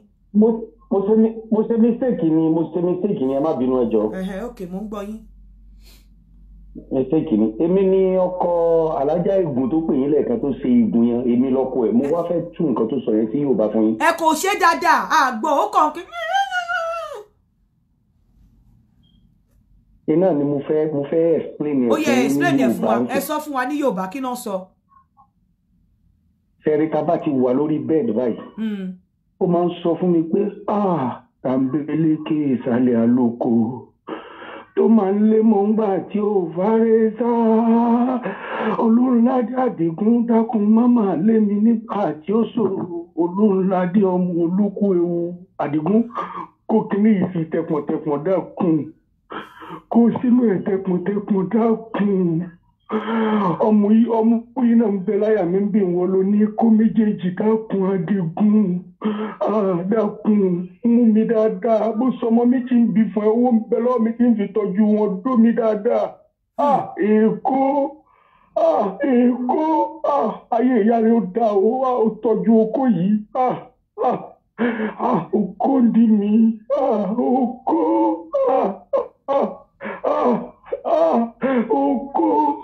Oko yìí dùn dáadáa. Oko yìí sì tọ́ irú oko tí máa ń fẹ́ nì. Àdìgún ìkẹlẹ̀. Àdìgún ìkẹlẹ̀. Omi kíbi o. Wàhálà bí ìyàwó yìí ṣe ń kẹ́lẹ̀ nǹkan nìyẹn o. Bó ṣe ń ké nìyẹn o. Bí ìyàwó yìí ṣe ń ké gangan lẹ́ẹ̀kan nìyẹn o. Bó ṣe nǹkan tó ń sọ sínú ègùn nìyẹn. Ẹ tútù kíní yẹn sọ ná. Yóò ní tàǹbẹ̀lẹ́kẹ ìsàlẹ̀ àlòkò tí máa ń lé mọ́ ńgbà tí ó fárẹ́ sá. Olúńládé Àdìgún dákun máma lé mi ńgbà tí ó ṣòro. Olúńládé ọmọ olóko ewu. Oko ìtọ́ kó sí tẹpọ̀tẹpọ̀. Kó yìí sínú ẹ̀ fún mi tẹpọ̀tẹpọ̀ dákun. Di mímú dáadáa. Bó sọmọ méjì ń bí fún ẹ, owó ń bẹ lọ́wọ́ mi tí ń fi tọ́ wọn. Oko ìtọ́. Oko ìtọ́. Ọ̀yún ń bẹ láyà mi bí ìwọ̀n náà ló ní méjèèjì mú dákun. Omi o. Tẹ́sí fún mi dáadáa. Wọlé. Tẹ́sí fún mi dáadáa. Bámi tẹ́sí. Àdìgún. Irú oko tí máa ń fẹ́ ní oko ìtọ́. Oko ìdùn. Èyí gàjí. Oko ìdùn dáadáa. Ogun ó kẹlẹ̀. Omi o. Omi bí mi o. Omi o.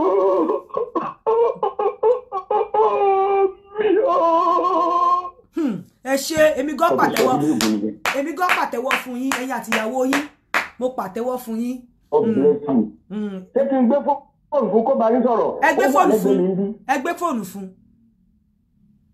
Ó yá tó sọ sínú ègùn dáa. Ó yá tó sọ sínú ègùn kó jẹ́ kó clear dáadáa nísìn.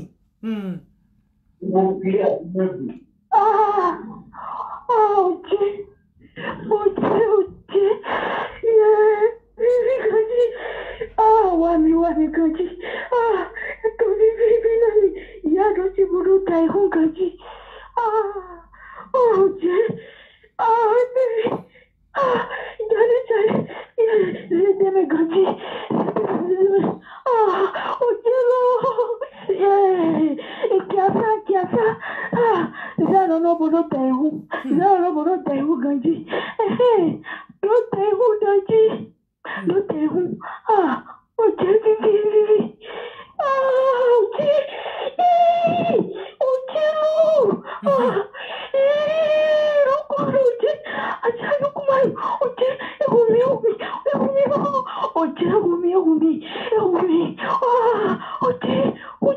Ẹgbọ́n tó sọ pé mọ́mọ́ mi.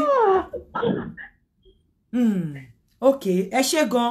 that's ẹ ṣé o ẹ ṣé kí n tó máa lọ mo sì máa gba bí ìpè bí méjì sí bí mo ṣe wà ẹ má jẹ́ kí n tọ̀ yín ebi ń pa mí mo ti ń fi ebi ti ń pa mí I love the couple wallahi tí bá sọ ẹni tó ń send message sí mi ní believe pé one senator ni mi ní dárúkọ wọn one senator kan ló ń send message sí mi sí pé I love this couple wallahi senator ni mo máa sọ pé àwọn èèyàn ń wo show yìí gbogbo àwọn kẹ́gbẹ́ ní kàkíkà àwọn minor àwọn tí wọ́n ti make sense àwọn tí ò sí nǹkan kan láì kẹ́gbẹ́ ní kàkíkà àwọn tó wo show yìí tí bá dé kò lè máa mọ̀ pé Yínká ò kéré nínú ayé Ọlọ́run ẹ máa mọ̀ pé TNT ò kéré nínú ayé ẹ jẹ́ ń gàrà díẹ̀ bá délé lẹ máa mọ̀ pé Yínká ò kéré nínú ayé ní ige eyín ò gbúdọ̀ wá sí bíbá kó wá fọ ẹnu àwọn tó ń wo show yìí tó ń pàrònú wọn rẹ́ àwọn tó ń wo show yìí tó ń kẹ́kọ̀ọ́ àwọn tó ń wo show yìí tó ń múnú wọn dùn wọ́n pọ̀ lórí ètò mi ní àwọn tẹ́yin go lè imagine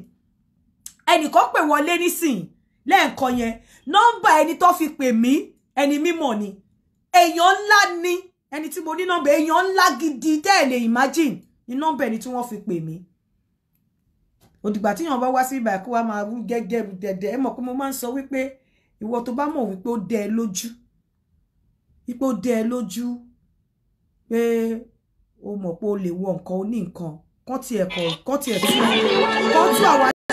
tú àwa méjèèjì sílẹ̀ kán tú àwọn kan sílẹ̀ fún mi láàrin ọ̀sẹ̀ méjì ká máa wọ̀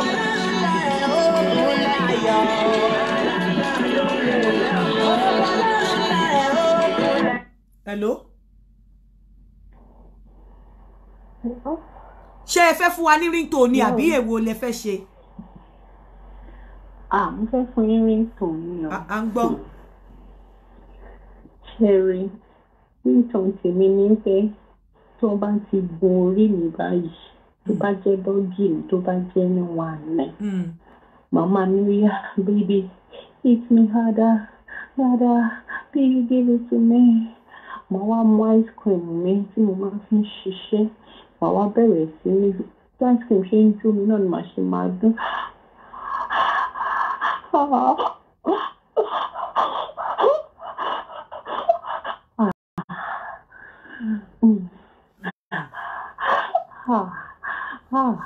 Ṣé o lè bá mi kí ni ìdí ọ̀rọ̀ fún mi kí ni ìdí ọ̀rọ̀ fún mi.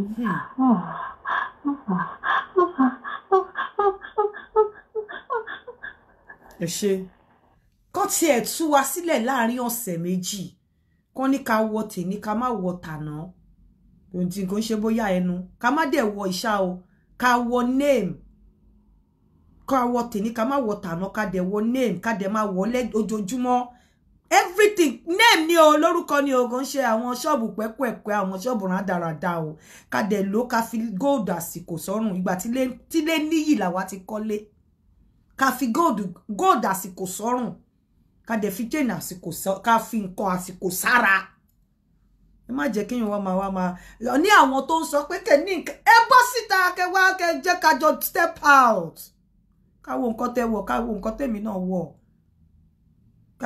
ká fi ẹ̀ṣọ́ sọ́rùn tó bá rí nǹkan kan lára mi èmi ń lo pàǹdà bó ṣe lè kéré tó bó ṣe lè tóbi tó bó ṣe lè nílẹ̀kẹ̀ tó ká wo nǹkan sọ́rùn ká ṣe pé kíní ká jáde kán wá gbé price tag lérí nǹkan táwa méjèèjì jọ wọ̀ ká dẹ̀ máa wá bẹ́ẹ̀ ní ojoojúmọ́ fóṣù kan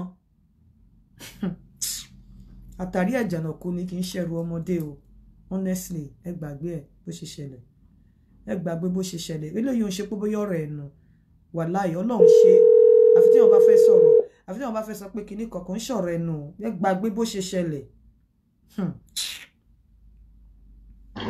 Hello ma ẹ kálẹ́ ma ẹ jọ mo fẹ́ fún Ahmed yẹn lówó mo fẹ́ kẹ́ bá mi send account number mo fẹ́ send owó sí ọmọ Ahmed yẹn. Òun náà mo fẹ́ padà pé òun náà mo fẹ́ padà pé mi tẹ̀ wá rí nọ́mbẹ̀ okay náà nílé. Hello. Hello àti Yínká ẹ kálẹ́ ma. Ẹ kálẹ́ o. Yes ma apátàárọ̀ ma. Ẹ ṣe ẹ fi kíkí lẹ̀ ẹ fún wa ní lẹ́tò. Ẹ wò mo fẹ́ fún yín lẹ́yọ̀ kan nù. Okay. À ń gbọ́. Ẹ ń gbọ́ mi. Bẹ́ẹ̀ni. Ní ìgbà nígbà kan mo ní ìṣòro ọkùnrin kan. Ìyá mi ẹ go straight ẹ lọ sí ringtone straight ní kẹ́ lọ ẹ fi story yẹn lẹ̀. Ṣé tó bá ṣe wà pẹ̀lú mi ṣé ń gbọ́ mi? Màá máa fún ní ringtone tó bá ayé ìlú lórúkọ ẹ̀. A máa ṣe ṣe dán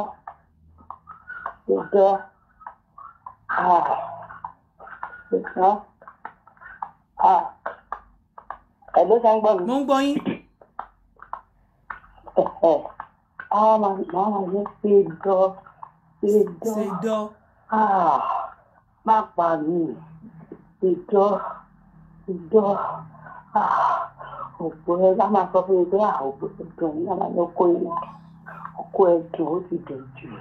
A ní ó yá fún mi ṣe dáadáa.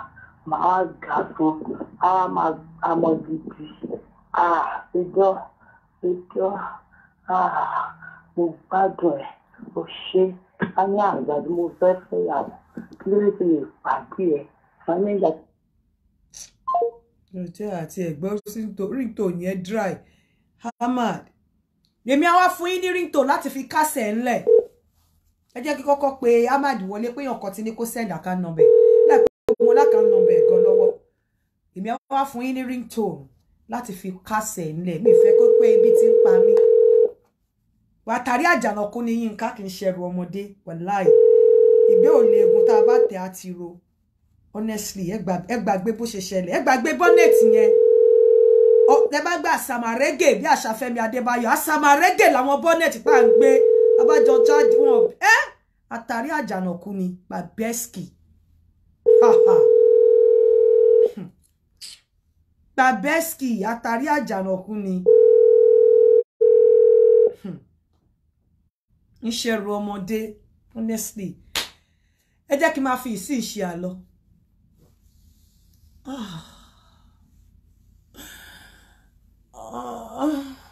Ọkùnrin.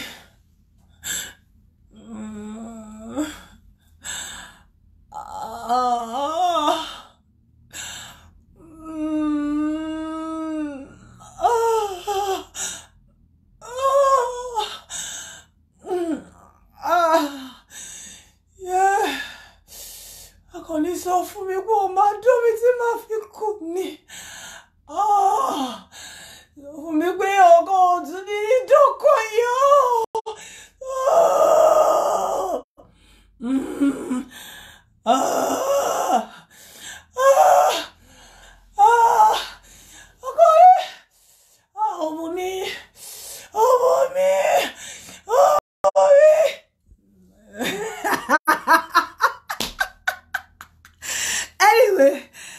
Ẹ jẹ́ kí n bá fi ìsí ìṣe àlọ. Mo mọ̀ pé ẹlòmí àti lọ máa dà sára. Ẹ ti lọ máa domira. Ẹ̀yin ìyàwó ilé. Ẹ lọ kọ́ bó ṣe ń ṣe ringtone. Ẹ̀yin ìyàwó ilé tẹ́ ń bú mi. Àǹfààní wà láti bú mi. Àǹfààní wà kó rí mi kí àyà ẹ máa já. Pé bóyá wọ́n fọ́ ìyàwó fọ́pẹ́. Ṣùgbọ́n tó bá wà lórí ètò yìí, jọ nítorí Ọlọ́run, in tó bá lè mú, tó máa wúlò fún ẹ, tó máa dilé ẹ mú, òní kò mú. Má wo mi. Má wò pé kí ló ń sọ, má wò pé kí ló ń kìnìkan. Àwọn àlè tẹ́ ń rí yìí, wọ́n take advantage of àwọn nǹkan tí mò ń sọ. Wọ́n dẹ̀ lọ ń lò ó. Wọ́n lọ ń lò níta. Wọ́n lọ ń lò fáwọn ọkọ yín.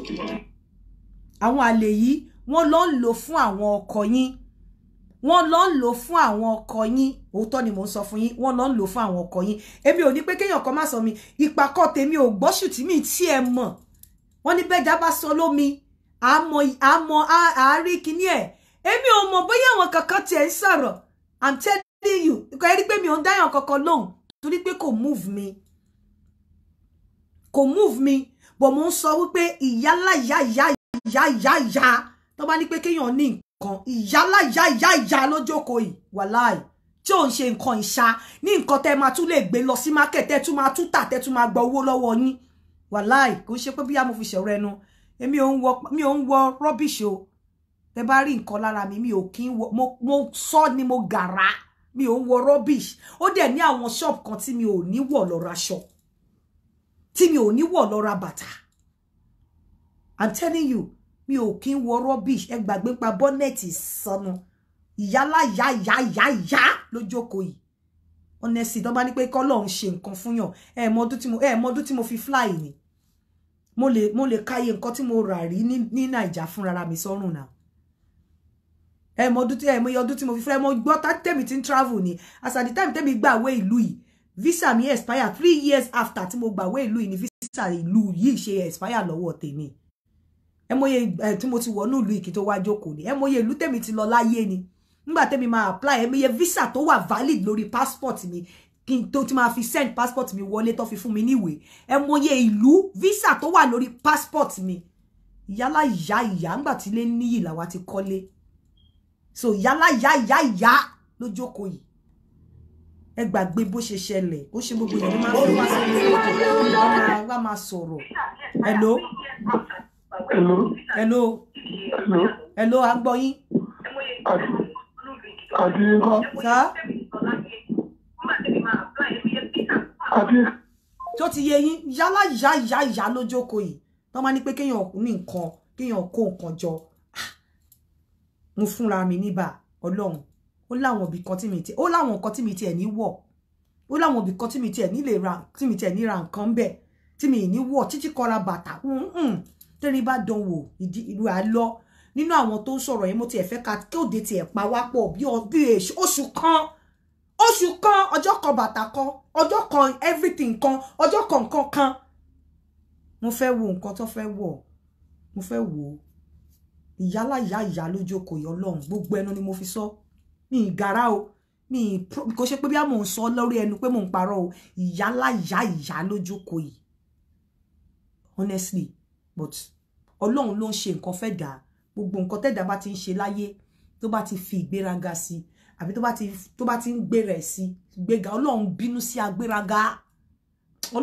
agbéraga ṣùgbọ́n èmi ń ṣe ẹni èmi ò bí mo ti máa sọ pé tẹ́ bá ti ń sọ̀rọ̀ Yínká ẹ má wá sọ fún mi ìfẹ́ gbọ́. Hello àǹtí Yínká. Hello. Olófò ló ń bínú ológun ẹ má dá wọn lò. Ṣé understand kan tó ṣẹlẹ̀ ní wípé Ọlábíbẹ̀ ṣe máa wá sórí show tẹ máa wá natural tó yẹ pé ẹ̀ níwọ̀n kankan ẹ máa dé scarf ní ẹ máa look innocent ṣe làwọn èèyàn fi ń rò bí bóyá. No ẹ fi yẹn lẹ̀ mẹ́wàá tí mo múra wá lẹ́ni not to impress yo ẹ rí pé makeup yẹn gan mọ́ mi ló ṣe fún mi this is not to impress ilé yìí láti mo fi pé ọ̀la ni val mo ṣe wọ red and white káwọn èèyàn máa ní ó dẹ̀ fẹ́ wá ṣe kíní val ó dẹ̀ ṣe báyìí not to impress tó bá ti di ọ̀la mo tún máa já scarf mi mórí padà àti bonnet mi ìsọnù mo tún máa wé padà màá tún fi wáńsẹ̀ mi màá tún fi ṣe show padà àmọ́ I challenge anybody tó bá fi pé bóyá òfin kò ní nǹkan mo challenge pé mo fẹ́ rí nǹkan tó ní pé kájọ jáde láàrin oṣù kan kájọ tí ẹjọ́ máa jáde kájọ ṣeré pé àjọ ní nǹkan náà hello Àfíkà hello mo ń gbádùn yín ẹ kálẹ́ sa yeah ẹ kálẹ́ mo ń gbọ́ yín ẹ lè máa gbọ́ méjèèjì pọ̀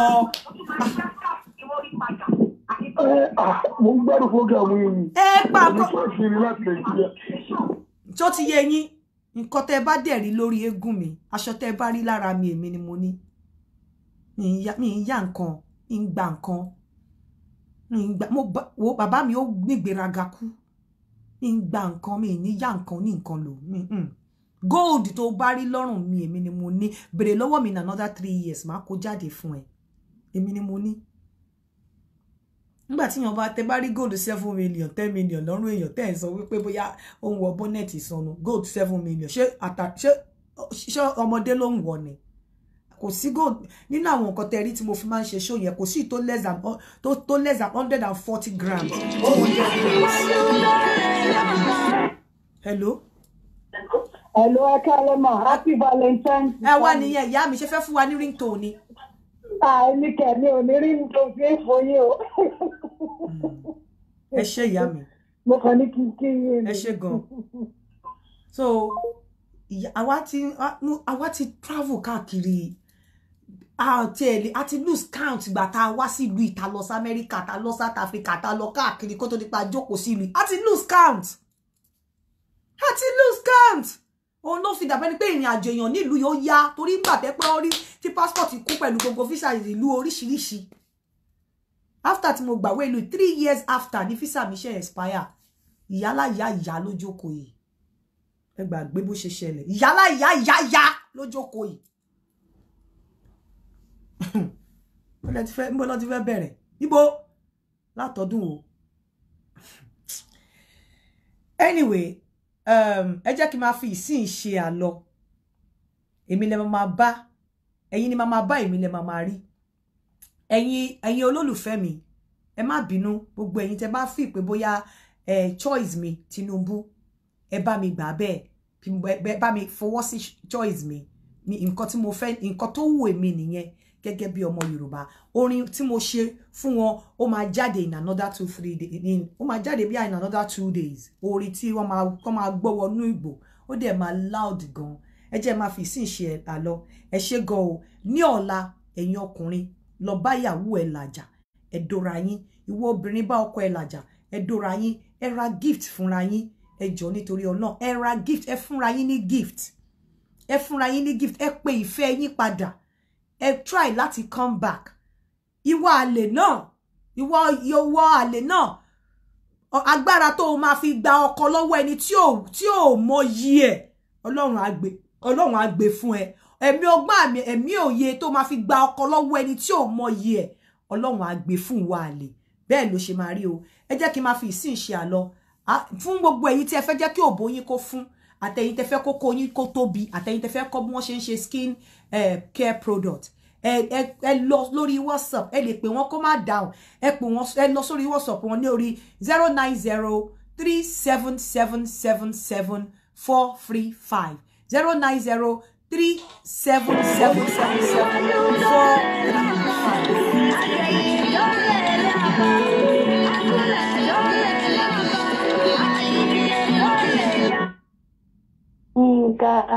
Egypt leleyi ẹ á gbọ́ Aunty Nka. Màámi o. My beautiful woman. God bless you, ìyá mi. Ẹ kálẹ́ máa kú ètò. Ẹ ṣé ìyá mi. Ọlọ́run ní kú àní ààbò o. Àṣẹ Olódùmarè. Èmi fẹ́ ṣàdúrà fún yín ni o. Ẹ ní fàìsàn ló gbà o. Insha Allah Rahman. Àmín àmín. Ẹ bá ti ń lò á máa jẹ́ á máa dún fún yín o ìyá mi. I love you ma. I love you too. Thank you so much. Ẹ ṣeun. Ẹ ṣé gan. Yes ma. Ẹ ṣé.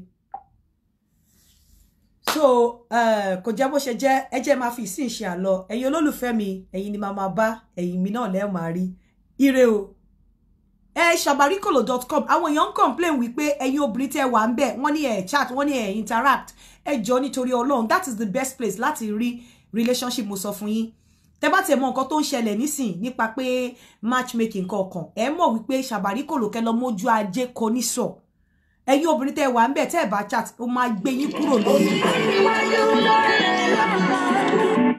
hello ìfẹ́ mo wà live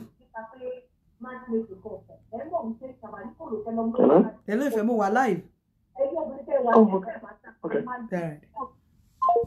ṣó ti yé yín ẹ jọ̀ọ́ ẹ máa interact ẹ máa chat lórí ẹ ẹ máa communicate lórí ẹ is the best place for yín láti rí relationship honestly it's just the best place for you to have a relationship if you really want to have a relationship to get partner that is the best place for you sabarikolo.com www.sabarikolo.com lórí sabarikolo yẹ ẹ rí nǹkan kan tó máa jáde ó máa pop up oúnjẹ yinkatirogo.com fún ẹ̀yin gbogbo ẹ̀yin tẹ́ bá fẹ́ bless Yinka gbogbo ẹ̀yin tẹ́ bá fẹ́ support Yinka pẹ̀lú nǹkan tí mo máa ń ṣe ní Christmas ẹ lè fi anything síbẹ̀ tó bá wù yín mo lágbára Ọlọ́run mo ń plan láti ṣe fún àwẹ̀ àti fún Easter Ọlọ́run kó ràn mí lọ́wọ́ o mátà bó bá ṣe lè kéré tó Ọlọ́run kó ràn mí lọ́wọ́ ẹ jẹ́ kí n máa fi sí ìṣe àlọ happy Valentine in advance ó dàárọ̀.